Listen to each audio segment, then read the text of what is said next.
So our our gospel text today begins with when Jesus had crossed the sea again, which, if you'll remember last week, he was on the sea, on the lake with his disciples. They freaked out. He said, "Peace, be still."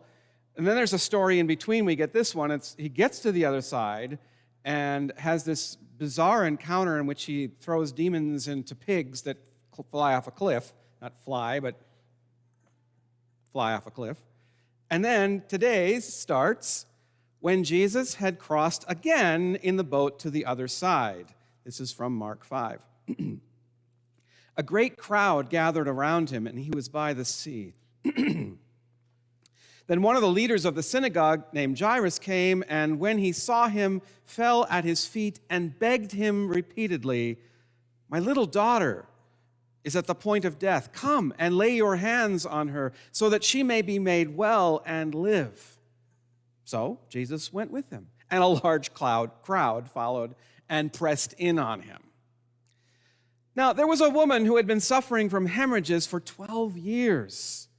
She had endured much pain under many physicians and had spent all the money she had. And she was no better. In fact, she grew worse. She had heard about Jesus and came up behind him in the crowd and touched his cloak, for she said, "If I but touch his clothes, I will be made well." And immediately her hemorrhage stopped. And she felt in her body that she had been healed of her disease. Now, immediately aware that the power had gone forth from him, Jesus turned about in the crowd and said, "Who touched my clothes?" The disciples said to him, "You see, there's a whole crowd pressing in on you. How can you say, 'Who touched me?'" He looked around to see who had done it.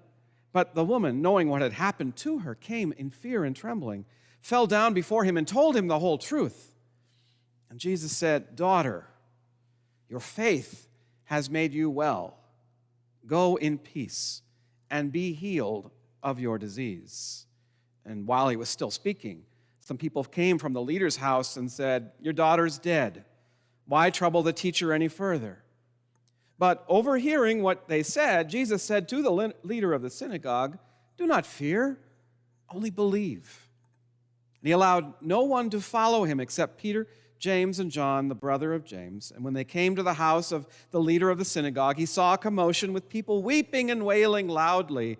And when he entered, he said to them, "Why do you make a commotion and weep? The child's not dead, but sleeping." And they laughed at him. And so he put them all outside.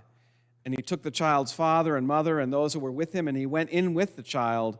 And he took her by the hand, and he said to her, "Talitha cum," which means, "Little girl, get up." He took her by the hand, and immediately the girl got up and began to walk about. She was 12 years old. At this, they were overcome with amazement. He strictly ordered them that no one should know this and told them to give her something to eat. The word of the Lord. Thanks be to God.